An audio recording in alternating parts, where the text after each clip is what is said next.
stars and popcorn, because not all great movies are good. Alright, this week I worked up enough courage to watch Aftershock, which you might remember is that film that has Eli Roth's name in big bold letters over the top, even though he's just a producer. Mainly to get those, I think the phrase is gore whores to go and see it.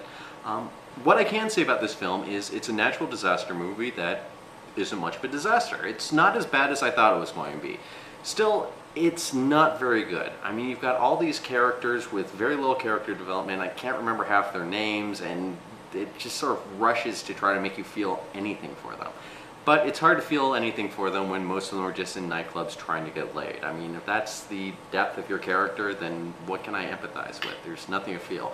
So, when the earthquake hits and they all start getting messed up in various ways, it's hard to really care.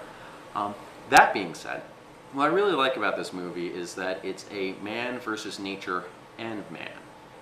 Still, the one message that I'm taking away from it is Chilean prisons are pretty much filled with murderers and rapist murderers, and they all want to rape and murder you.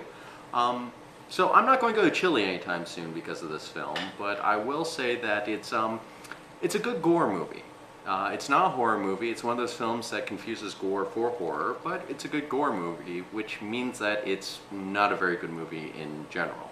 Still, if you're one of those gore whores out there, you'll probably like Aftershock because it has a little bit more depth than what you're used to.